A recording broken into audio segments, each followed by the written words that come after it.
Welcome to another episode of Divorce TV. We may go, a little bit of a warning here, we may go slightly over time today because I've got a guest from the United States who is a special kind of mediator. And I say that because, I'll get to that when we get there. So we're going to have we're going to have a very, very innovative and campaigning type of mediator coming on at the expert interview stage, Erica, and then we've got a beautiful healing at the end which has connotations of mermaids, and I think it's going to be very special, so get ready for that. But of course now we are moving straight into the divorce news.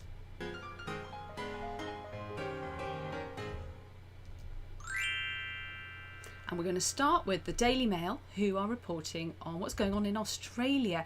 Australian couples are ditching lawyers for artificial intelligence to take financial strain out of the separation and divorce process. The federal government's Amica program, which uses smart technology to support assets and decide on parenting arrangements for children, has apparently already saved Australians thousands of dollars. In the 6 weeks since it was launched by National Legal Aid, more than 1,700 couples signed up. One of its users, known only as Jamie, said he and his former partner saved about $20,000 on legal fees by opting for the Amica program. The average time to resolve property disputes is just a week, while more complex discussions around custody and parenting agreements for children are agreed in an average of 12 days. I would suggest these are fairly straightforward divorces, and my concern with all of these things is it's brilliant to have this technology, and obviously the more empowerment you give to couples the better.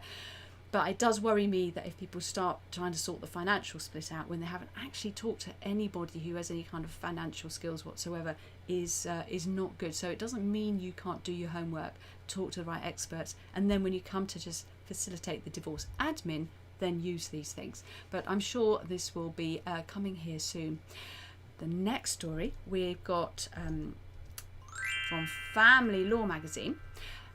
They're talking about paper-based divorce application. This is in the UK. Took 66.5 weeks on average to complete in the first quarter of 2020. So we're going from apparently very quick divorces to very, very slow ones, up from an average of 59.6 weeks in 2019.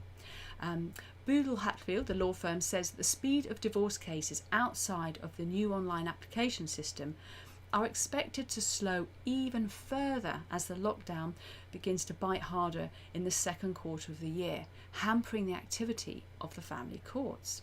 Now, the average time taken for a divorce in the UK via digital application at just 20.9 weeks is now just a third of the time taken for a traditional paper application. Recent government statistics show that around 40% of divorces were made through the digital system. So we're all going online, and it does seem to be speeding things up. Emily Brandt, partner of Boodle Hatfield, who hopefully is going to be coming on the show soon, she says the online divorce process seems to be working well, and this is being used as a trigger to close some regional centres in Stoke, Bradford and Nottingham.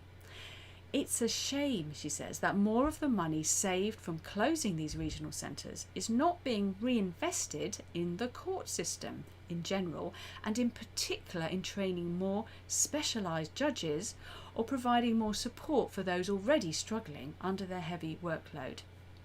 Contested Children Act and money proceedings can be highly acrimonious and stressful, and the parties involved suffer most both emotionally and financially when there are delays, which is increasingly being seen due to the volume of work in this area. The legal profession is also very concerned at how the lockdown is further slowing complex cases involving family arrangements, with courts operating at a reduced capacity due to social distancing requirements and staff having to work from home. Emily Brandt adds that the government also risks slowing divorces unnecessarily by including a new standard 20-week wait time in the no-fault divorce bill expected to come into force in 2021. Under the new law, individuals will be forced to wait a minimum of 20 weeks from filing an initial divorce petition before applying for a decree nisi, the first divorce order. Emily Brandt says for the average divorce outside of the digital route to take more than 15 months is staggering. Given that the no-fault divorce bill is not yet law, it would be great if the government acted to remove this unnecessary barrier to a swift divorce and made what is a very stressful process easier for everyone. Couldn't agree with you more, Emily. And our last story, a little bit of I'll say it's kind of a lighter news story. We are going to Vanity Fair. Right, the hottest celebrity divorce trend is bifurcation. I don't know if I've said that right. It is not a stomach complaint. What it means is the mid-split split.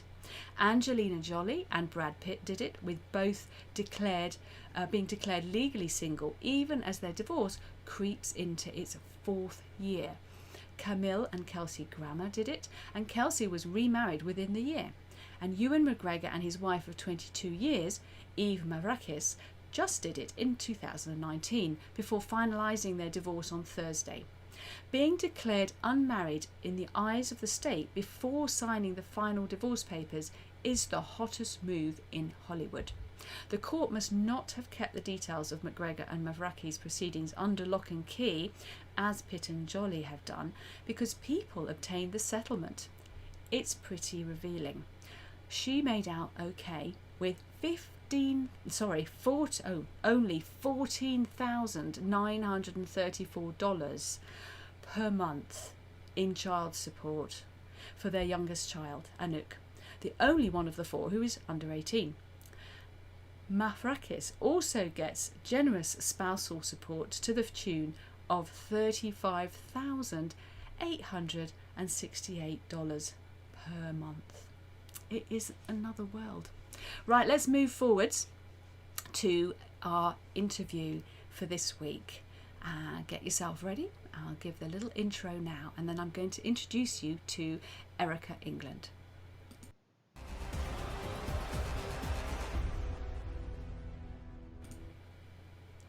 Welcome, Erica. I think I might have called you Annika by mistake at the front. I've just realised. But Erica, this is our first time to actually meet each other. So I'm very, very, very excited.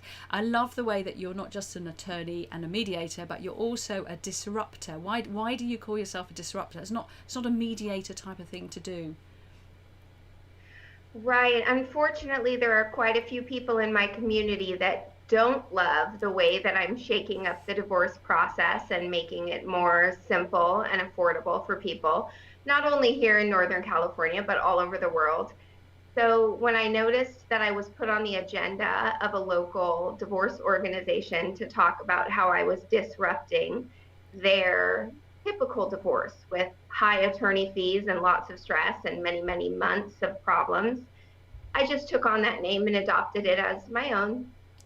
I think it's fantastic. One of the things, bugbears I have in the UK, where there's many wonderful mediators, but the convention is not to stand out and wave the flag of peace. In fact, I've often said to mediators, you are the peacemakers, and they've looked at me like I was a bit mad. So it's very, very refreshing to meet a mediator who is openly proud and excited about promoting better ways to divorce. Why do you think there is this reticence? Is it because some of them are you're a lawyer as well. It's not, I can't blame it on them being ex-lawyers or also lawyers. What do you think's the reason? That mediators don't promote their product or themselves. In my community, at least in California, there's still a great deal of stigma attached to being a family law mediator. So when we look at the where people are in the social hierarchy of being attorneys, family lawyers are near the bottom and mediators are below the bottom. It's seen almost as a career for people who couldn't handle mediation. And in fact, when I was starting my process, I had someone tell me that it would be good for me if I wasn't good enough to go to court. Mediation would be a good option. So many attorneys don't understand it's a completely different profession requiring a skill set that is just as great probably better. And they like to really just disregard us and the job that we do. So it's rare for mediators, I think, to have the confidence to stand up and say, I'm so proud that I don't go to court and that I've created a different system for people. Because it actually is disruptive, because it is a very, very different system. And before you're going to share some really useful guidance that is useful to people wherever they live in the world, anyone who is going through divorce, if they've got children. But just before we do that, I as you know, I am very keen on changing the way we do family mediation, not just in the UK, introducing people to the key information very, very early on. And I was really shocked. I was saying this in the interview last week, actually, really shocked when I visited my brother in California, talking to a lawyer who said there's no legal requirement for attorneys to even tell people about dispute resolution, about mediation when they visit them. Is there, what kind of things are happening in California to support dispute resolution, and what kind of things are you campaigning? What kind of change are you trying to create there? I love that question. Before COVID really shut down our court system, there wasn't much change. And you're correct, there's absolutely no obligation for attorneys to tell their clients about alternative forms of dispute resolution. And that's mostly because the Family Law Executive Committee in Sacramento is a group of lawyers who make the laws related to family law. So you'll see that there are not any laws that promote peace, mediation, efficiency. The laws are really designed to uphold the current structure of the litigated divorce system.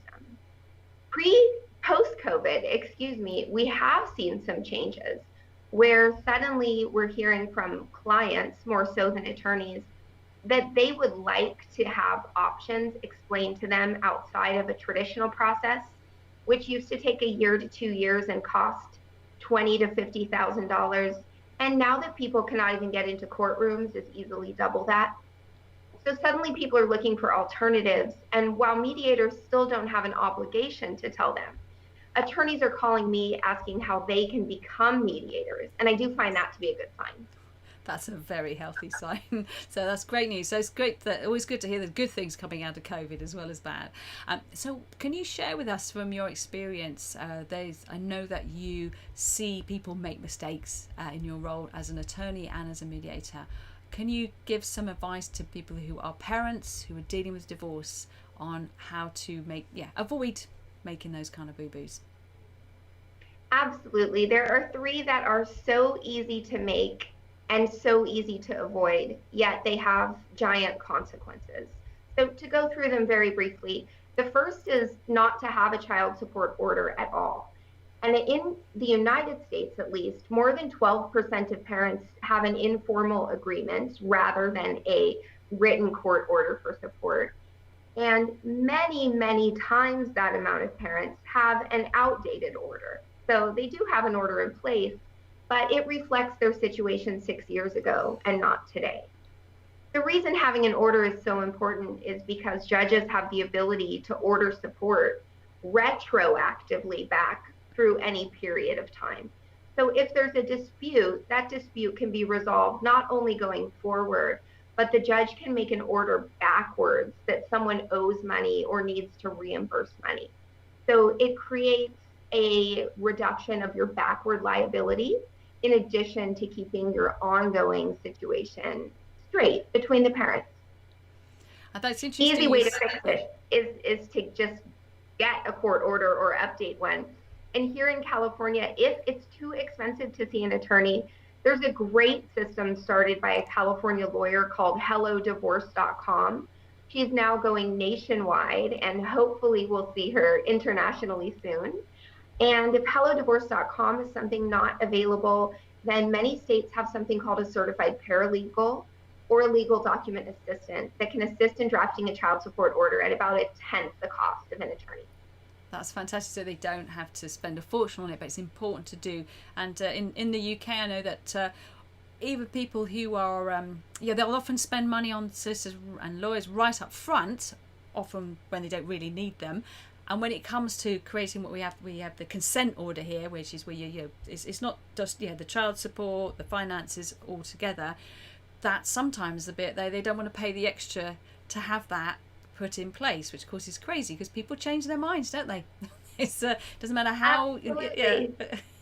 Absolutely. And I empathize with that because the process, well, it wasn't for me because I had a quite friendly divorce, but the process for most people is so long and expensive and egregious that, as you mentioned earlier in the show, what celebrities are doing now is they're getting a special dispensation to get remarried in the middle of their divorce process. So I empathize with that, but it's easy to make mistakes that have big consequences. And another one of these is getting an order for support, but not including specific details. And it must include in your order what is the start date, the allocation between your children. So if you have 2 or more children, the same amount of support is not due for each. There's a specific allocation, and you need to know because eventually one of those children will turn 18 and graduate from high school, and then you know exactly how much support to pay. So don't make it vague. Also, yeah, exactly. We want to avoid the big thing. Also, having the details in your order about how parents handle additional expenses. Typically, a judge will simply say additional expenses are shared without helping parents have an understanding of what this means. Is this a high school graduation ceremony and a yearbook? Is it an extra set of glasses just for fun? Is it moving to a different sport that they weren't doing before?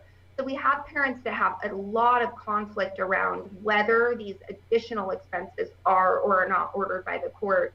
And when those are not paid, they begin to rack up a 10% penalty aggregating monthly. So the disputes can turn very expensive very quickly. And that can be avoided simply by having an order that contains specific details.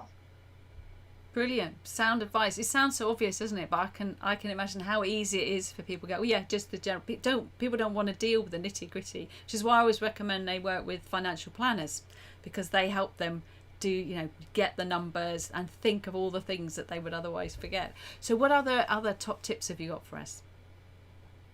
Well, before I get there, I will say the divorce financial planner is my secret weapon in the mediation world. And I really wish I could sprinkle them over mediations everywhere.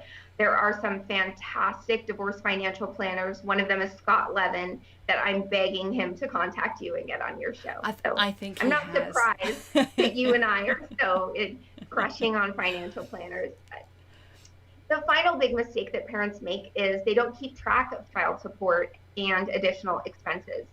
It is very, very simple to have a system to use to track support payments, expenses, and reimbursements, but often parents don't. And I have 2 children. I'm a divorced mother, and I know that we are paying for things multiple times a week for them, and it gets very confusing very quickly. So if there's a dispute for parents, then they have to go back and recreate those records. Or even worse, they have to pay their attorney $400 to $500 an hour to recreate those records. So a very simple answer, and this is a company that I just took a position with as chief of strategy, is Support Pay. You can find them supportpay.com, but it is the only platform designed to manage child support payments between parents. And we do work with parents nationally and internationally to help them for just $80 a year, keep track of all of their payments, set aside any disputes, resolve problems that they have related to support, and then in the event that they ever do have to go to court, easily just at the touch of a button, download all the records that they need. So even for parents who get along well and have many different payments and expenses for their children, something can always change in the future that creates some conflict. And having just at the push of the button records of everything that has happened really can save a lot of conflict, attorney fees, and court time. It sounds brilliant. Absolutely brilliant. Because you get that sense of, oh, I'm sure I'm paying more and I'm sure that's not covered. And it just breeds discontent and it's so unnecessary. If you can just everything transparent, everything clear. And that's support pay. Absolutely. Is that available in the UK as well? Support Pay is available nationwide. If you can download it on any platforms, Apple platforms and Android platforms, and you can go to supportpay.com to learn more. But yes, we do work with parents all over the nation right now. And in the UK as well? In the UK as well, so international. Fantastic. I'm definitely going to check that out. And was that your second or your third one? Have you got another little gem for us? That was my third. So have an order, parents, and make sure it's updated.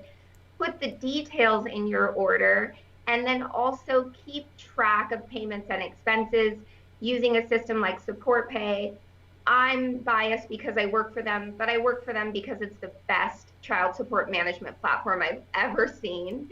And it aligns with my goal to keep conflict out of divorced families. So yeah, have an order, make it detailed, and track your payment.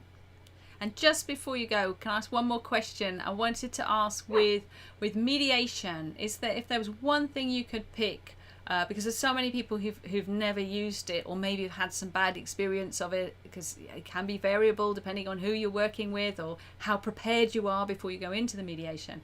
Is there one key piece of advice you could give to people who are knowing that they should give it a try, but are perhaps trying to persuade the other partner to engage, because that's often the biggest challenge?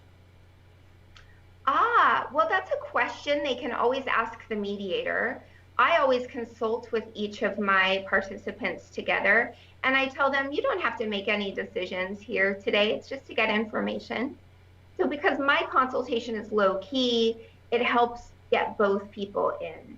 And what I tell my clients if they're trying to convince their spouse is to let their spouse know this is free information that might end up making a big positive impact on their bottom line and on the happiness and stability of their lives and the lives of their children. If it turns out that they don't use this information, okay, but it's not going to in any way be bad for them to come in and learn a little bit about a process that, if it works, we know is literally life-changing. So you'd have to be crazy not to at least come and get the information. That's fantastic. I love the way you gently do that, and brilliant to have you on the show. I'd love to get you back because there's lots of other things I'd love to ask you, and I'm really grateful that you made it on. And I shall be tagging you in on this online, so you can put some more information, perhaps some of the things you've talked about, put links in there for us. That will be really appreciated. So lovely to see you, Erica. Thank you so much. Delight to be here. Take care, Susie. And that was cool, and it's just always exciting for me when I meet mediators who are really, really passionate and they want to talk about it. And we're going to check out a lot of those resources. They're not just for the US. The more you use these tools, the easier it is to keep the communication, especially when you're not living together in the same house anymore, and it just keeps everything more peaceful. Now we're going to move on for a brief masterclass. Get ready for learning. So we're going to start with the 5 key stages in your divorce plan, which I started last week, and we're moving on to the second lesson, which is here, letting go to shine. This is just really a summary of that kind of the psychology of the process of you creating your own strategy. So when I say letting go to shine, what I'm talking about is don't get caught up in all the shit and let it drag you down. It's so easy to be caught up in it. You've almost got to think about the whole period of you're being held back by this sort of anchor of the past and that aggro, perhaps with your ex or soon to be ex. You want to be able to cut that loose as quickly as possible, because you need to be able to free yourself up to really think about the future and to start creating a map. I did it this week. I always say this to people I do have calls with, it's 5 years time. Can you imagine where you are, what you're doing? And 99% of the time they're like, they haven't had a chance to even think about what kind of a future they want. But you're going to start making decisions that are going to affect yours and your children's lives for forever. So you really do need to start thinking beyond the divorce and focusing on the children. Now, most people, you would think we all put our children first, but the reality is, I'll be honest, that when you're going through family separation, often the thing you're most frightened about is the money. You're frightened about even when it comes to 50-50 parenting starts coming into the mix. Quite often that is, to be blunt, encouraged by the idea that, I won't have to pay child support. Money takes over the divorce process and doesn't allow us sometimes to stop and think, actually, we have kids here. We've really got to think this through. So to make sure that you don't get caught into that trap as well. Asking what you want, you yourself. So what is your ideal outcome? So if your ideal outcome is to have enough to live off and to be able to have a good, solid co-parenting relationship, just put it on the fridge, write it down, keep it on your screensaver, because it's so easy to lose track of that. But if you keep track of where you want to end up and what your priority is, you'd be amazed how it informs your decision making and actually makes things less complicated in a funny way. And free time with key experts. I keep that in here because obviously through the Best Way to Divorce, you can access some free time with key experts, because you shouldn't have to pay just to find out who can help you. And there's I've got some great people on the Alternative Divorce Directory. I just want to say a shout out to some of them. Quite a lot of them come on fairly recently. So if you're feeling bullied in a relationship, talk to Ruth Driscoll. She is amazing at helping people work with coercive and difficult people. If you're insecure about going back to work or transitioning into a new life, then you've got Jane Parslow. She can help you with that. She's a transitions coach. If you need a very structured step-by-step approach, you're really confused about the divorce, we've got a new member of the team, divorce coach Jonathan Burston, who was on the show the other week. If you want to map out the financial implications, you want to talk to financial planners like Henry Elliston. He's your man for that one, and he also runs many of the divorce financial workshops with me that we do. If you're not feeling aspirational enough about how you're going to grow and manage your money, what kind of career you may have, we've got a new member with a wealth coach. Indra she's come on board, and she can help broaden your mind and also help you feel more in control of your money and how to invest it and to use it. If you've got a few million sitting around and you're not quite sure how to invest that and you want to be really hands-on with it, we've got Christina Reynolds there to help you with that. Roger, sorry. So we've got formies as well. You've got accountants who can help you, Neil James, and healing with Debbie and Susan. So don't ever think there's not professionals there who can guide and support you. You can talk to them for nothing, just like Erica was saying earlier with her with the invitation to get advice and information about how mediation works. You don't have to pay just to find out what's going to help you. So you've got no excuses. And this will allow you to shine, and it involves a holistic approach. So that's that little piece of guidance there. And we're going to move now forwards into shared stories. This is one I recorded at a Best Way to Split event. And it's a recording of Susan Calmiller, who is a healer. She's been on the show in the past doing EFT, Emotional Freedom Technique. But I really loved her story, and she's going to share it with us now.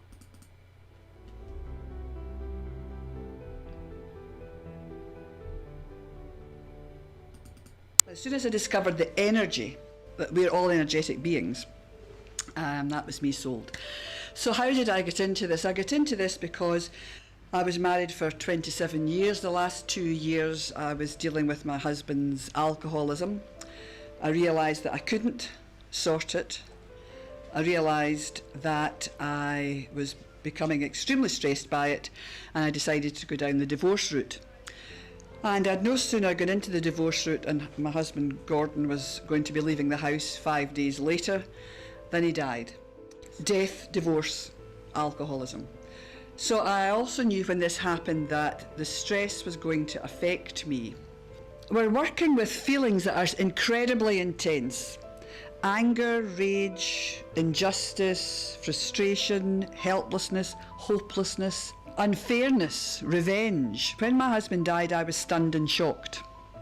However, I suspect that there are many more strong negative emotions at play all the time when one is going through a divorce, because it's not often plain sailing. In a lot of respects, and believe me, I'm not being flippant, I get let off the hook. I know that. I should be more grateful for it sometimes. However, anyway. Well, the thing is, we've got to laugh at the, because we can go round in circles with our own stuff that's going on. EFT tapping works in two ways. It works with the mindset and the psychological level, the subconscious level. So it works with the subconscious, the things that jump into your head, and it works at an energetic level, cellular level. It penetrates. We use energy channels of the body that acupuncturists put needles in. We use fingers. If you had to give your frustration or anger a colour, what might it be? Go with your first thought. Be as specific as you can, because it's your stuff. When I was learning this, all of a sudden, my trainer said this. He said, he was watching us. Susan, what are you holding on to that for? He said, choose. And I'll tell you what I said. I thought, holy shit, that's easy. I could choose to actually do something about this. I could let some of it go. I don't need to hold on to it. Somebody said to me when I was just newly qualified, is it not just a quick fix? And I thought, oh. Now I can understand that it is an excellent quick fix.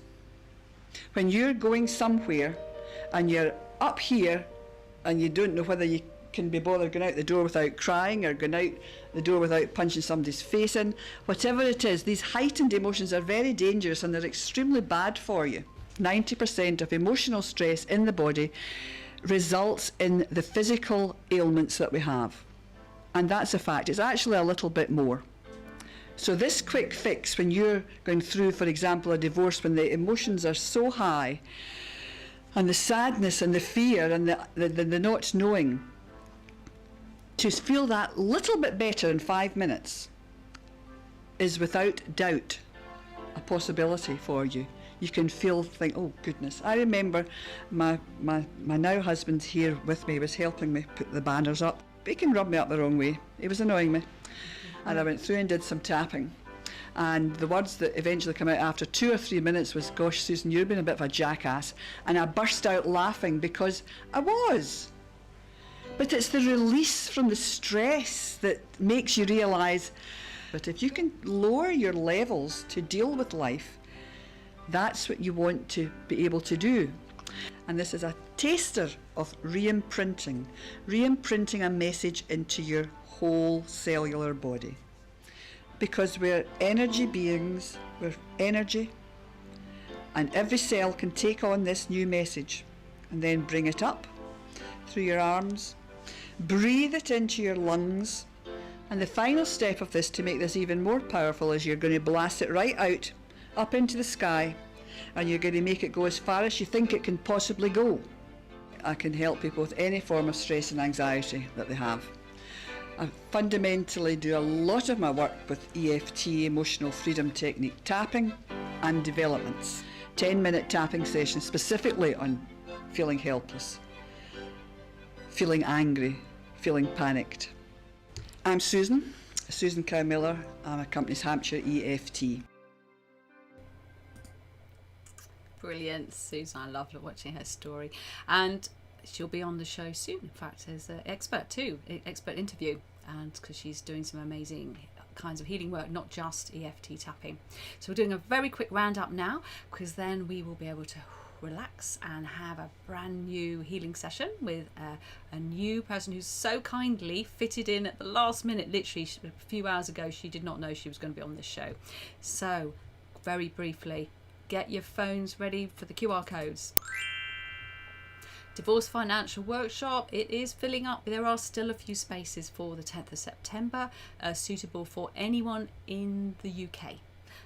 As always, keen to run one in the States if there are any law or mediation firms who would like to sponsor one. Come and join our free divorce support group on Facebook. It's a really healthy place, and where we tend to be extremely positive. And the secret divorce group is a very low cost paid group, but where you just get a bit more attention. And also we do have a monthly group Zoom chat, and often bring in some of the other experts as well. So now, ready for our healing session. We are going to be talking to Karen Kay, and Karen is a fairy and mermaid whisperer. So I do like to bring you new things on this show, so get ready.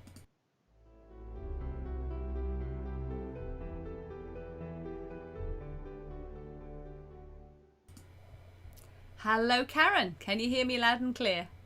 Hello, I can. Hi Susie. And just briefly, fairy and mermaid whisperer, please tell me more. Okay, so it happened quite by chance. I basically have a connection with the elementals, which are fairies of the land, and the mermaids, who are guardians of the sea.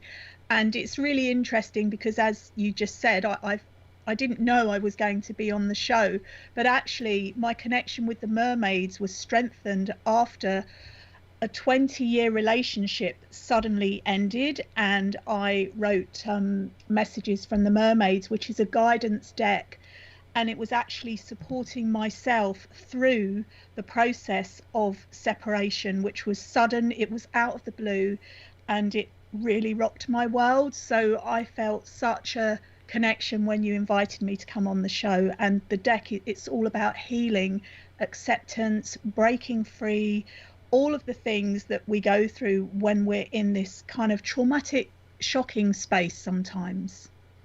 Excellent. And so I'm going to move on to the next slide where I disappear, but I will be doing the healing. And are we going to do like a meditation? If you just give everyone a little sense of what's going to happen? Yeah, basically what I'll do is I'll lead you in a very gentle healing meditation where we can just relax and leave all of our cares, concerns, worries to one side just for 5-10 minutes. We can pick them all up again after, but just for this time, giving ourselves this space where we can just be within our own space and feel what it is like to be us again. And before you start, I just love the story you mentioned to me earlier about you were on television and they wanted you to do how long was the meditation they asked you to do? Well, they said, can you do a meditation for 45? And I said, 45 minutes. And they said, no, 45 seconds. And I said, well, it's a bit of a push. I think it ended up being a minute in the end, but I did it and it worked and they seemed to like it. Well, I hope you feel that you've got a better deal here with having 10 minutes, which is short enough. But I'm going to move forwards now, and there'll be a little bit of music coming in, and so everyone get ready to relax.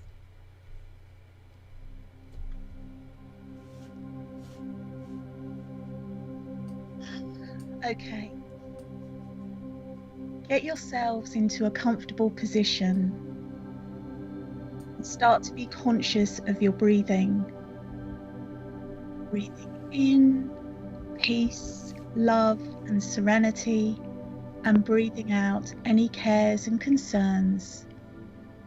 Breathing in peace, love and serenity, and breathing out any cares and concerns. And again, breathing in peace, love and serenity, and breathing out any cares and concerns. Feel this sense of peace. Now visualize yourself on a beautiful beach. The sand is pure white, the sun is beaming down, and the sea is crystal clear. The waves are gently lapping in and out, in and out, and you feel so peaceful. You could stay here forever. Continue breathing and really embody this sense of peace and relaxation. You decide to walk closer to the sea, just to dip your toes in. You slowly walk, feeling the warm sand between your toes. And as you reach the water's edge, the waves start to gently lap over your feet. It feels so calming and so beautiful. The sea is warm. It's clear. And it laps around your feet, and you feel at one with the ocean. The ocean also represents our emotions. And no matter what we're feeling in this moment, everything is calm, everything is peaceful. And really feel that, really know that you can feel this sense of peace and calm. And if you have any thoughts that come into your mind trying to disturb you, then turn them into fluffy white clouds and watch them floating out of your ears. To return to a beautiful sense of calm, peace, and serenity. You look ahead and you can see a splashing in the distance. You wonder what it is. And as you look closer, you can see a face and a hand waving at you.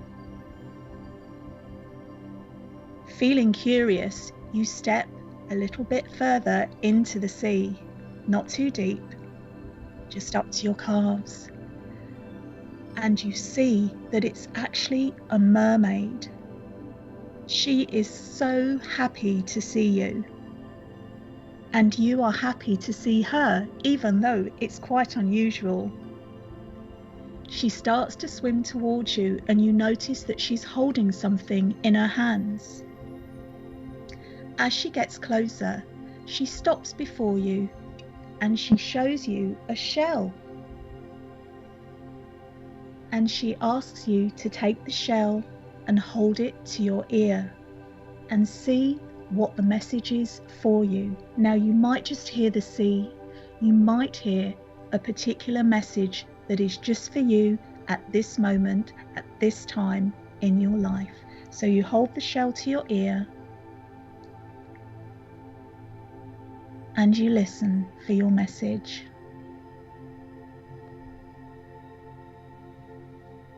This message is just for you.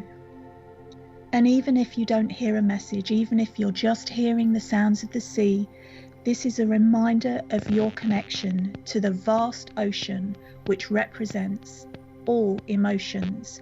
Emotions are energy in motion. Nothing stays the same, just like the ebb and the flow of the tides. It's the same with emotions. They flow in and they flow out. They flow in and they flow out. And in this moment, you're able to detach from the emotions and watch them from a place of impartiality. And it feels quite liberating, and you feel quite free doing this. And it's re-energizing also. Enjoy this sense of peace, peace of mind, peace of heart, peace of body, and just bask with the ocean lapping around your calves and your feet, and the mermaid who is beaming so much love at you right now. She says that you can share your feelings with her at any time.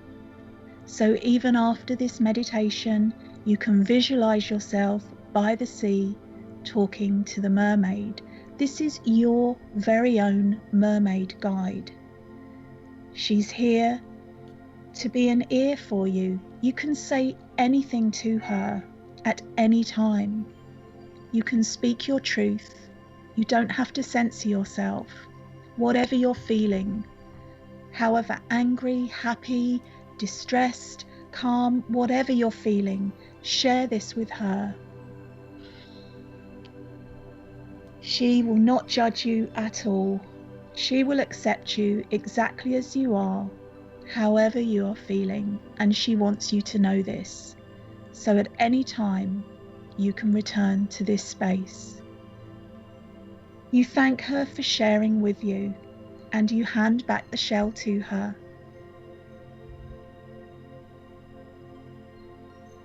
You then wave goodbye to her and you turn away and you start walking back towards the beach. You find a place on the beach where you can sit for a few moments, and you place your hands in the beautiful pure white sand, feeling the sand between your fingers. It feels silky and warm. You're connecting with the earth. And then you start to wriggle your toes and wriggle your fingers. And then when you feel ready, you open your eyes and find yourself back in the room where you started, with a renewed sense of positivity, peace, calm, and relaxation. Thank you so much.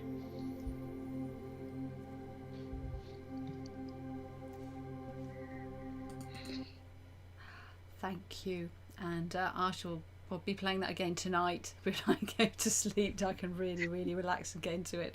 Thank you so much for that. Hopefully you'll be able to come back on the show another time. And, I would love to. Lovely. So we're just going to do our final words. So get ready now. You should be able to say it with me by now. Incidentally, thank you, Rachel Burns, for your lovely comment, which I'll pop it back up again. I've just discovered I can do this. This is lovely.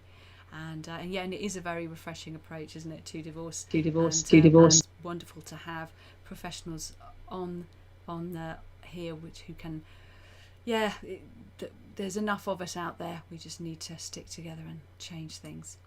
So, the final words: in the war of divorce, on the battlefield of family separation, always make peace your weapon of choice.